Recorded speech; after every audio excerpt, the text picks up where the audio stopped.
Louise.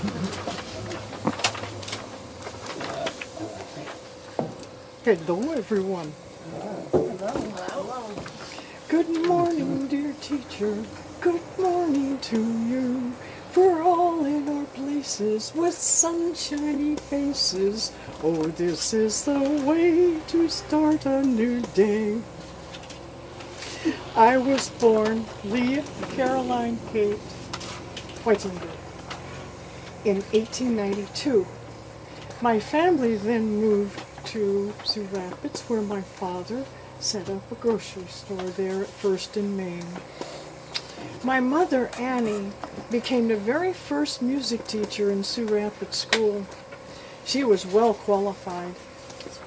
She studied at the Boston Conservatory of Music. She was the 5th generation music teacher in her family. And she gave private voice and music lessons, piano, at home.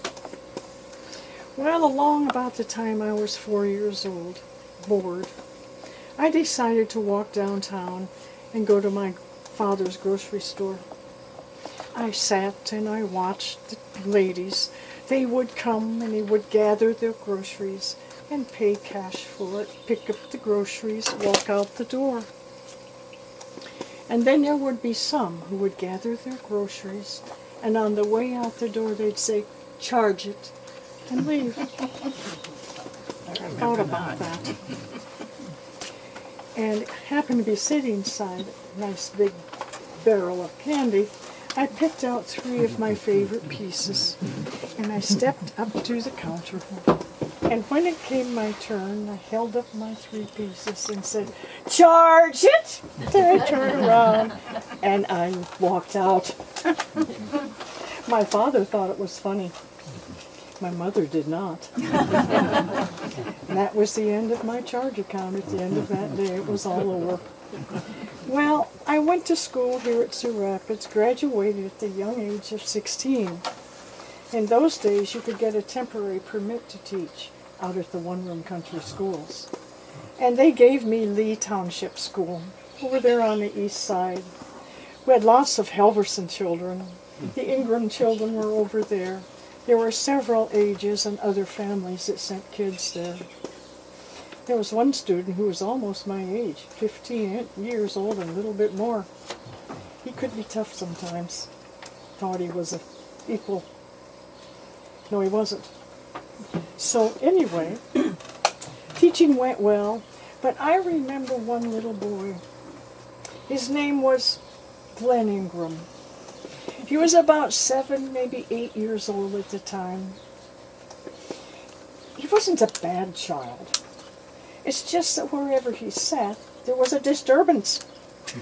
He brought one day, as an example, he brought one day to school a string and a button. And he'd wind it up and like this and this and this and this. Well, finally, while the others were carefully watching, this string would break. And it did. And the button rolled all the way across the floor and against the other wall. The kids were delighted. I picked up the button on the string, and little Glenn sat in the back of the room for the rest of the day. Not that it helped much. Then one day we found out that little Glenn had no sense of smell, none whatever. On the way to school, what apparently had happened was that he found a black cat with white stripes on it and went over to sit and pet it. The cat was not impressed. Turned around, lifted its tail, nice fuzzy one by the way, sprayed him top to bottom. By the time he got to school, the children took one sniff and ran screaming, "Skunk! Skunk!" From at my class over the hills. Glenn's just stood there and complained of his burning eyes. He spent the day in the coat room, and when he got home, his mother washed him off with turpentine. That's what they did in those days, and burned his clothes. Well, about that time, I decided I'd go to college. So I got a 4-year degree at Grinnell, came back to Sioux Rapids to teach, only to be met by a flock of young men all asking my hand in marriage. They believed me to be beautiful in those days, a real looker. I had a nice form. I had not white, curly, jet black hair, fair skin, rosy cheeks, and I was a nice girl, they thought. Well, here they come. And the problem was, how can I say this? They would come in and they were cruel and carry on about themselves. Each one about the same thing, offered me land, offered me a piano if the crops were good. But they never asked me about myself.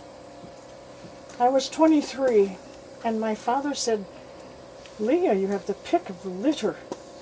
And I knew, well, yes, thank you, Dad, but finally one day a man was named Glenn Whitinger, and he came up from Story County. He introduced himself, and he said, "I would like to hear you play and sing." And I was surprised. I said, "Of course, come home and with me, and I'll play and sing for you." I played and sang. He sat and fell in love with me. And in the midst of it all, I fell in love with him. Of course, then, we were married the following June. We raised 3 very musical children, and I continued with my voice lessons and piano lessons. But I was doing quite well. I never thought that in 100 years that I would be teaching all 5 of Glenn Ingram's children. The first 3 were pretty good, very good in some cases. But the last 2, those twins, if they'd only practiced, I struggled with them. I would count on the piano with my pencil, 1 and 2, and pay attention, 3 and 4 and 1 and 2, sit straight, and 3 and 4. It went on like that for several years, and then finally I decided, well, they grew up doing everything together. I'm going to give them duets. And I did. And they practiced very hard. Not so much for me, as they didn't want to look bad in front of the other one. Thank God. Then finally, I decided it'd be a good idea to give yearly recitals so that parents would know what their money was going for. It was at the Congregational Church where I did the choir, and there were 12 windows, 6 on each side, and I grew roses at home, and I would fill each and every window with a bouquet of beautiful, large, fragrant roses. Oh, it was wonderful. And 15 to 20 very nervous students would get up there and sing and play their best. I thought it was a lovely night. They didn't. And then there was a high school state music contest. Some of you will remember that, I suppose. There were 3 divisions judged. You got a 1 for excellent.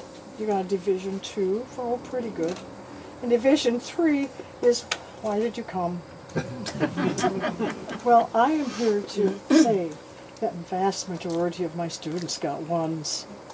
I was very delighted over the past 40 years of teaching music. More than 100 students. One went to the Metropolitan Opera to sing. I loved and cherished every single one of them. Passed away in 1967, 2 years after the love of my life. And I am here to tell you that it was a good life. Thank you very much.